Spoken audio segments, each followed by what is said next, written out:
देख रहे हैं इंडिया न्यूज हरियाणा। आपके साथ मैं हूं प्रिया सना। वक्त हो चला है फटाफट 100 का, तो आइए देख लेते हैं अब तक की 100 बड़ी खबरें फटाफट अंदाज में। पीएम मोदी का संसदीय क्षेत्र और भोले की नगरी वाराणसी दीयों की छटा से नहाया हुआ नजर आएगा। वाराणसी दौरे पर जा रहे प्रधानमंत्री नरेंद्र मोदी गंगा के घाटों पर अलौकिक दृश्य के साक्षी बनेंगे।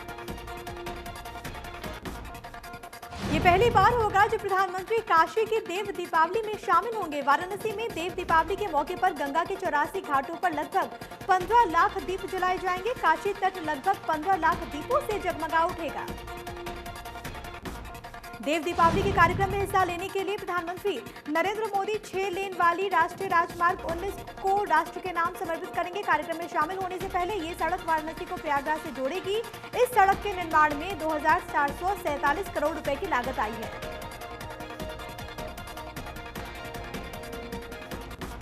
पीएम मोदी की मौजूदगी में इस बार वाराणसी के घाटों पर लेजर शो का आयोजन भी किया जाएगा। जिस तरह से अयोध्या के लेजर शो ने दुनिया को उसकी दीपावली की भव्यता से रूबरू करवाया, कुछ वैसे ही कोशिश इस बार बनारस के घाटों पर भी होगी।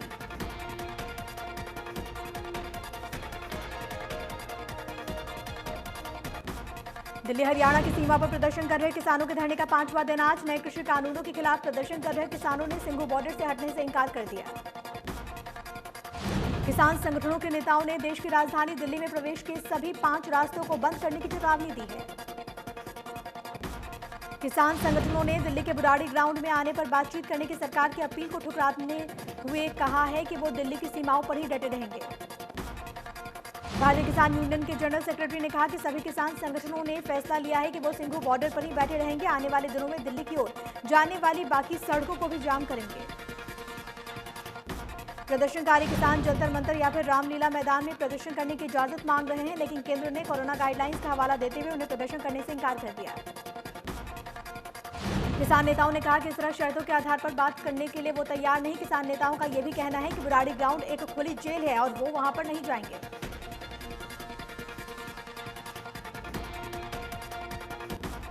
सिंधु और टीकरी बॉर्डर पर हजारों की तादाद में किसान 26 नवंबर से प्रदर्शन कर रहे हैं। यूपी से दिल्ली में प्रवेश करने वाले गाजीपुर बॉर्डर पर भी किसान प्रदर्शन कर रहे हैं।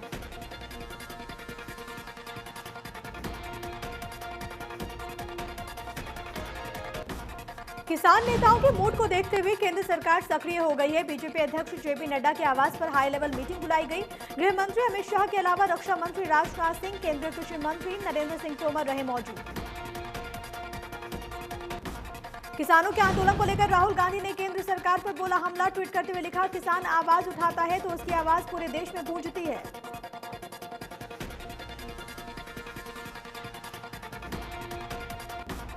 किसान यूनियन ने प्रेस कॉन्फ्रेंस करते हुए कहा कि सरकार की ओर से बुराड़ी में प्रदर्शन करने का प्रस्ताव हम नामंजूर करते हैं। हम बिना शर्त सरकार से बातचीत चाहते हैं। बुराड़ी ओपन जेल की तरह है और वो आंदोलन की जगह नहीं है।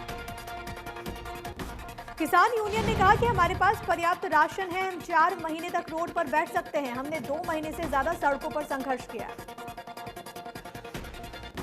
कृषि कानूनों को वापस लेने समेत किसानों ने सरकार के सामने रखी 8 मांगे। दिल्ली की सीमाओं को घेरने की दी चेतावनी। 3 संगठन मिलकर करेंगे मोर्चे का संचालन। किसानों की मांग है कि सरकार तीनों कानून वापस ले और आने वाले दोनों कानून भी वापस हो। साथ ही साथ गिरफ्तार किसानों को रिहा करने की भी किसानों ने मांगे रखी। किसानों ने तेल की कीमतों पर भी नियंत्रित करने की मांग उठाई है। साथ ही साथ राज्यों को उनके हक वापस लौटाने के लिए भी सरकार से अपनी मांगे उन्होंने रखी हैं। कृषि मंत्री नरेंद्र तोमर ने कहा कि किसान बातचीत का माहौल बनाएं, हम चर्चा के लिए तैयार। 3 दिसंबर को किसानों को बातचीत के लिए बुलाया गया। फरीदाबाद के सेक्टर 58 थाना इलाके में महिला ने तेजाब पीकर अपनी जीवन लीला समाप्त कर ली। महिला ने प्रॉपर्टी डीलर की मारपीट से तंग आकर तेजाब पिया। इलाज के दौरान मौत हो गई। मृतका के पति की शिकायत पर पुलिस ने मामला दर्ज किया। आरोप है कि पति पत्नी प्रॉपर्टी डीलर की मारपीट और बेवजह तंग करने से काफी परेशान थे और इसी को लेकर पीड़िता ने जान दे दी। पुलिस का यह कहना है कि प्रॉपर्टी डीलर से मृतक के पति ने कुछ पैसे भी लिए थे। वे पैसे वापस मांगने पर मृतका ने तेजाब पी लिया। जांच के बाद आगे की कार्रवाई होगी। कैप्टन अमरिंदर द्वारा की गई टिप्पणी पर मुख्यमंत्री मनोहर लाल ने कहा कि किसी भी राज्य के मुख्यमंत्री द्वारा ऐसी टिप्पणी नहीं की जानी चाहिए। कैप्टन अमरिंदर ने बहुत ही ओछी भाषा का इस्तेमाल किया। सोशल मीडिया पर भी लोग उन्हें करारा जवाब देते हुए नजर आ रहे हैं। एक मुख्यमंत्री दूसरे मुख्यमंत्री के लिए ऐसी भाषा का प्रयोग करे, ये उचित नहीं। सीएम ने कहा कि मैं कभी भी ऐसी भाषा का इस्तेमाल नहीं करता। किसानों पर पानी की बौछारें, आंसू गैस के गोले छोड़े जाने पर सीएम ने कहा कि उनको वो फोर्स नहीं मानते बल्कि एक अवरोधक मानते हैं। उन्होंने कहा कि कोरोना काल को देखते हुए किसानों को रोकने का फैसला लिया गया था, इसलिए किसानों को रोकने की कोशिश हुई थी। पूर्व मुख्यमंत्री भूपेंद्र सिंह हुड्डा ने कहा कि बीजेपी सरकार किसान विरोधी सरकार है। उन्होंने कहा कि मुख्यमंत्री को किसानों से बातचीत करनी चाहिए। भूपेंद्र सिंह हुड्डा ने कहा कि सरकार किसानों को रोकने के लिए गड्ढे खुदवा रही है, वाटर कैनन का इस्तेमाल कर रही है। सरकार का काम गड्ढे भरवाने का होता है, खुदवाने का नहीं। खेल राज्य मंत्री संदीप सिंह ने किसान आंदोलन पर बोलते हुए कहा कि कांग्रेस ने किसानों के कंधे पर रखकर बंदूक चलाने का काम किया। कांग्रेस को ये याद नहीं कि उसके शासनकाल में कितने किसानों ने आत्महत्या की। संदीप सिंह ने कहा कि प्रधानमंत्री मोदी किसानों को इस गुलामी के जाल से बाहर निकालने की कोशिश कर रहे हैं, कांग्रेस को यह रास नहीं आ रहा। चरखी दादरी के वाल्मीकि चौक पर ओवरलोड ट्रक ने बाउंड्री वॉल पर टक्कर मार दी। लोगों ने पार्षद से ट्रक चालक के खिलाफ कार्रवाई की मांग की। गुरुग्राम के सेक्टर 7 एक्सटेंशन में बदहाल हो रहे अयोध्या पार्क में एक आवाज संस्था ने गोद लेकर उसकी काया ही बदल दी। स्थानीय लोगों के अनुरोध पर टीम ने छोटे छोटे बच्चों के साथ मिलकर पार्क में साफ सफाई के अलावा जल भराव की समस्या का भी समाधान किया। बदहाल हो रहे पार्क में टीम ने बच्चों से उनके नाम से पौधे लगवाने का काम किया ताकि कम उम्र से ही पर्यावरण के साथ बच्चों का जुड़ाव और लगाव बना रहे। मौके पर बच्चे, बुजुर्ग और युवाओं ने पर्यावरण को बचाने की शपथ ली। हरियाणा के कैबिनेट मंत्री मूलचंद शर्मा ने सेक्टर 2 की सड़कों का निरीक्षण किया। कैबिनेट मंत्री ने टूटी हुई सड़कों को जल्द बनवाने की घोषणा करते हुए कहा कि टूटी हुई सड़कों का निर्माण कार्य 1 महीने के अंदर शुरू हो जाएगा। कैबिनेट मंत्री मूलचंद शर्मा ने पिछड़ा वर्ग के कार्यक्रम में शिरकत की। कार्यक्रम ऊंचा गांव के सामुदायिक भवन में आयोजित हुआ। मूलचंद शर्मा ने मुख्यमंत्री का ओबीसी समाज को आरक्षण देने के लिए धन्यवाद किया। गुरु नानक देव के 551वें प्रकाश पर्व पर सिरसा शहर में नगर कीर्तन का आयोजन हुआ। श्री गुरु ग्रंथ साहिब को फूलों से सजी पालकी में विराजमान किया गया। पालकी की अगुवाई गुरु के पंच प्यारे कर रहे थे।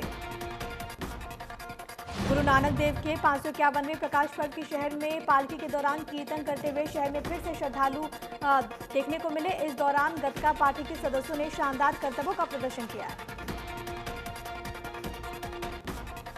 सिवानी के गांव बड़वा में पिछड़ा वर्ग को दिए गए आरक्षण को लेकर सीएम की वर्चुअल रैली में कृषि मंत्री जेपी दलाल ने कहा कि पिछड़ा वर्ग को उनके हक देने का काम इस सरकार ने किया है।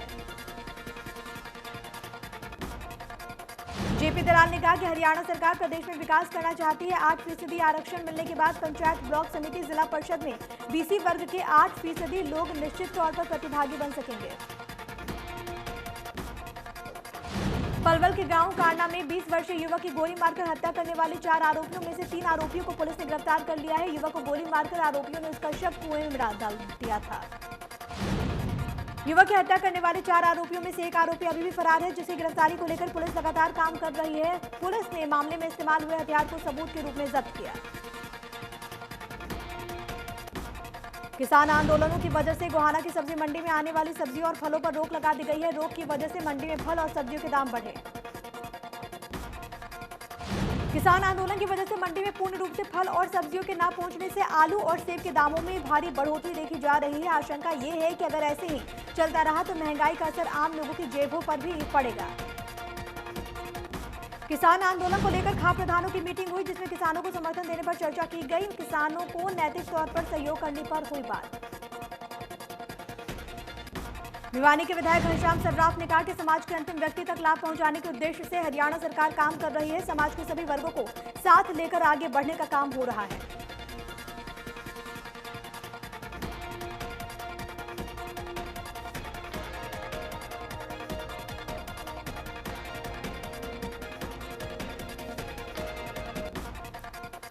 उन्होंने कहा कि आज समाज के हर वर्ग को साथ लेकर चलने की जरूरत है, तभी देश की वास्तविक उन्नति हो पाएगी। उन्होंने ये भी कहा कि मुख्यमंत्री से मिलकर पंचायती राज के साथ ही नगर परिषद में भी पिछड़ा वर्ग के लिए 8% आरक्षण लागू करने की मांग करेंगे। 3 कृषि कानूनों के विरोध में किसानों का पक्का मोर्चा का धरना शहीद भगत सिंह स्टेडियम के गेट पर रविवार को 54वें दिन भी जारी रहा। किसानों ने केंद्र और प्रदेश सरकार के खिलाफ नारेबाजी की। प्रदर्शनकारियों ने कहा कि किसान नेताओं को गिरफ्तार करने के बावजूद भी सरकार किसानों को दिल्ली कूच से नहीं रोक पाई। अब बेवजह के दावे कर सरकार बरगलाने का काम कर रही है, जिसमें सफल नहीं होगी। उन्होंने कहा कि कृषि कानून रद्द हो, एमएसपी पर फसल का एक एक दाना खरीद की गारंटी मिले, समय पर भुगतान न करने और पूरी फसल न खरीदने वालों पर सजा का प्रावधान हो। प्रधानमंत्री नरेंद्र मोदी ने मन की बात में कैथल के गांव फर्श माजरा के किसान वीरेंद्र यादव की तारीफ की। दरअसल वीरेंद्र ने पराली से 2 साल में 1 करोड़ 50 लाख रुपए का काम किया, 200 युवाओं को रोजगार दिया। वीरेंद्र ने पराली प्रबंधन का कारोबार का रूप दिया और महज 2 सीजन में 50 लाख रुपए की कमाई भी की। ऑस्ट्रेलिया से वापस आकर खेती शुरू की। नरवाना सीआईए पुलिस के हाथ एक बड़ी कामयाबी मिली है। 400 किलो डोडा पोस्ट के साथ तस्कर गिरफ्तार, जिसकी बाजार में कीमत लगभग 30 लाख रुपए। सीआईए इंचार्ज मनीष सहारन ने बताया कि करीब 4 क्विंटल डोडा पोस्ट पकड़ी गई है, जिसकी बाजार में कीमत 25 से 30 लाख रुपए है। मध्य प्रदेश से लाकर पंजाब में सप्लाई करता है।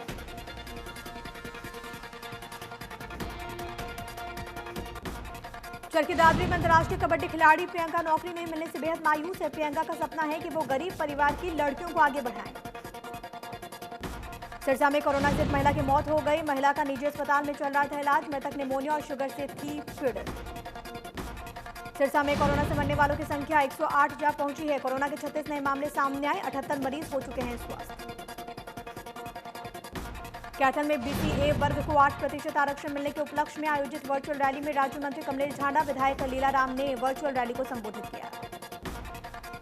राज्य मंत्री कमलेश झांडा ने कहा कि बीसीए वर्ग के लोगों को पंचायती राज संस्थाओं में 8% आरक्षण देना ऐतिहासिक फैसला है, जिससे इस वर्ग की राजनीतिक सहभागिता बढ़ेगी, उन्हें आगे बढ़ने का मौका मिलेगा।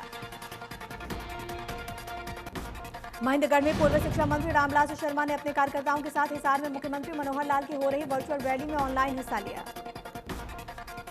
उन्होंने कहा कि हरियाणा में पंचायती राज व्यवस्था में पिछड़ा वर्ग को 8% आरक्षण मिलने से पिछड़ा वर्ग के लोगों को काफी फायदा होगा। पंचकुला में कोरोना के 64 नए मामले आए सामने। सीएमओ जसजीत कौर ने बताया कि इस मरीजों में कुछ मरीज ऐसे भी शामिल थे जो कि अनट्रेस थे, उनको भी ट्रेस कर लिया गया है।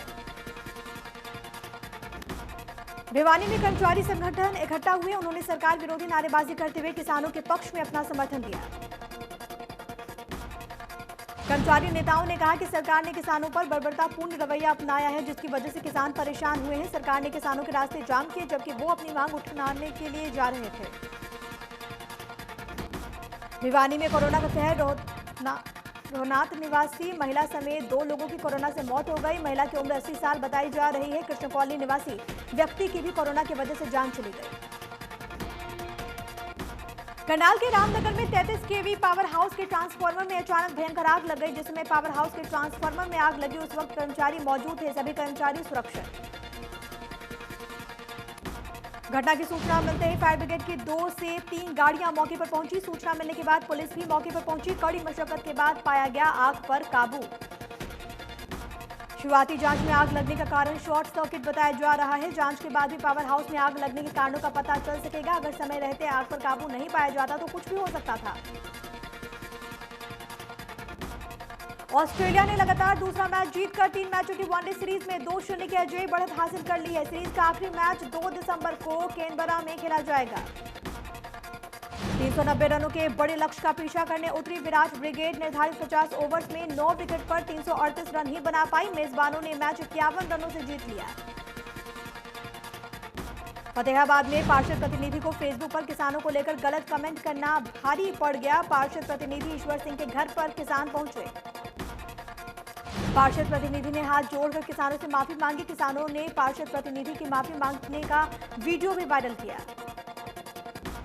पार्षद प्रतिनिधि की वीडियो सोशल मीडिया पर काफी वायरल। फेसबुक पर कमेंट डालकर भूना इलाके के वार्ड नंबर 14 के पार्षद प्रतिनिधि ईश्वर सिंह ने किसानों पर अभद्र टिप्पणी की थी।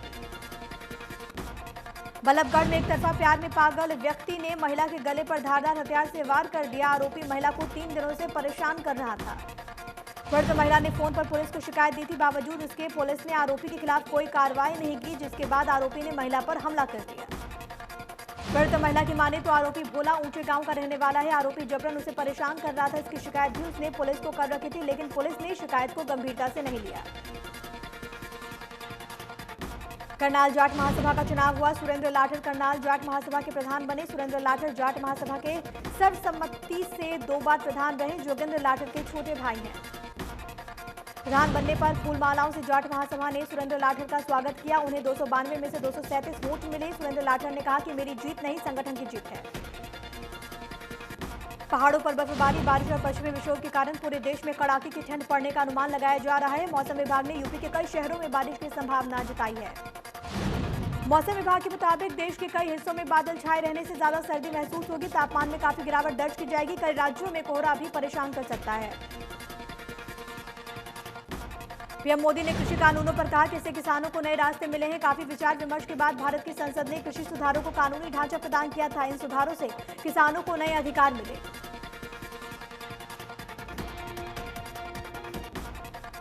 हैदराबाद निकाय चुनाव के प्रचार के लिए बीजेपी ने अपने कई दिग्गज नेताओं को मैदान में उतार दिया है। अमित शाह हैदराबाद पहुंचे। इससे पहले बीजेपी के राष्ट्रीय अध्यक्ष जेपी नड्डा, उत्तर प्रदेश के मुख्यमंत्री योगी आदित्यनाथ सहित पार्टी के कई नेताओं ने हैदराबाद का दौरा किया। सिकंदराबाद में रोड शो से पहले अमित शाह ने भाग्य लक्ष्मी मंदिर में जाकर पूजा अर्चना की। मंदिर में पूजा के बाद अमित शाह ने रोड शो किया। प्रदेश में कोरोना के 1809 नए मामले आए सामने। 24 घंटे में 26 लोगों की मौत। देश में 24 घंटे में 39,036 नए मामले आए सामने। 444 मरीजों की मौत। 94,32,000 से टोटल केस। 4,46,000 से ज्यादा केस इस वक्त इलाज पर। दिल्ली पर कोरोना का शिकंजा 24 घंटे में सामने आए। 4,906 नए मामले। 68 लोगों की मौत। 35,000 से ज्यादा केस एक्टिव। महाराष्ट्र में कोरोना से एक दिन में हुई 85 मरीजों की मौत। कुल मौतों का आंकड़ा हुआ 47,071 के पार। अब भी 90,997 केस एक्टिव। तमिलनाडु में एक दिन में कई मामले आए सामने। मचा हाहाकार। 1,459 नए केस आए सामने। अब भी 11,000 से ज्यादा केस एक्टिव। अब तक 11,703 से ज्यादा लोगों की मौत हो गई है। यूपी में कोरोना से लोगों का बुरा हाल। एक दिन में मिले 1,974 नए मामले। अब तक 5,09,556 से ज्यादा मरीज हो चुके हैं ठीक। 24,405 केस एक्टिव। राजस्थान में कोरोना के 28,000 से ज्यादा मामले आए सामने। एक दिन में 2,581 नए केस आए सामने। मरीजों का आंकड़ा हुआ 2,65,000 के पार। आंध्र प्रदेश में एक दिन में आए कोरोना के 620 नए मामले। मरीजों का आंकड़ा हुआ 8,67,000 से ज्यादा। 8,000 से ज्यादा केस इस वक्त इलाज पर। पूरी दुनिया में कोरोना के आंकड़े हुए 6 करोड़ 30 लाख के पार। 14,65,000 से ज्यादा मरीजों ने गंवाई जान। पूरी दुनिया में अब 1 करोड़ 80 लाख के पार कोरोना के एक्टिव केस हैं। अमेरिका में कोरोना ने जमकर मचाई तबाही। कुल मरीजों की संख्या हुई 1 करोड़ 37 लाख के पार। अब तक 81,07,000 से ज्यादा मरीज हो चुके हैं स्वस्थ। कोरोना के मामले में पूरी दुनिया में तीसरे नंबर पर ब्राजील। अब तक 1,72,000 से ज्यादा मरीजों ने कोरोना की वजह से जान गंवा दी। कुल संक्रमितों की संख्या 63,14,000 से ज्यादा। रूस में कोरोना के मरीजों की लगातार बढ़ रही संख्या। कुल मामले हुए हैं 22,69,000 के पार। अब भी 4,68,000 से ज्यादा केस एक्टिव हैं। 39,527 मरीजों की मौत।